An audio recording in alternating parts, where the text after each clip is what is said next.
Hey everybody, I'm Dan Gutman, and this is all the information you need to know about the Purple Door Church, otherwise known as St. John's Lutheran Church here in Salina, Ohio.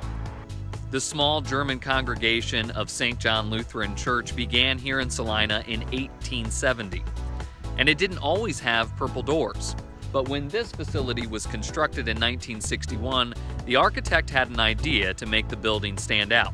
Ever since then, it's been known as the Purple Door Church in Salina and has grown to over 1,000 members. And this is the main sanctuary where traditional worship happens. The stained glass windows on either side depict the life of Christ, and the cross up at the center has lights that actually change color depending on the season. Part of the plans coming up are for a major renovation of this space, which would include moving the organ console, which is way up in the balcony, down here to the main platform. And now we're in a space called the Family Life Center, where the contemporary worship happens.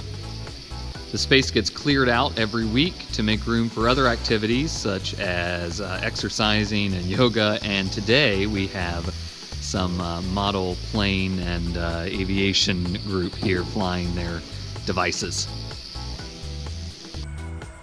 The building sits on 27 acres of land, which gets used by the community quite a bit. Just last night we had a cross-country meet. Here you'll see some soccer fields that get used by the city and by the schools. We have a sand volleyball court and lots of playgrounds, lots of open space. One of the most exciting things about the Purple Door Church is the ministry of the St. John's Builders. This group of skilled carpenters builds a house, a whole house, every year for a family in need. The family needs only to pay the cost of the materials, which they're given a 10-year no-interest loan by St. John's. And then after that, if they still haven't paid off, which most do, then they're asked to take out a conventional house loan. They've been doing this ministry for over 20 years, and they've never had anyone default on a loan, never had anyone lose a house. It's gained so much respect here in the community that people outside of this congregation help with it and really respect it a lot. And now we're here in my office. St. John has a surprisingly low number of full-time paid staff. I think only 5, which includes the pastor, youth director, secretary, administrative person, and now, well, me.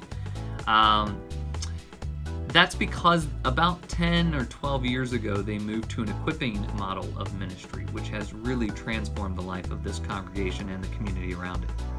I'm really excited about this placement and to be here and part of this community. They have been so warm and welcoming.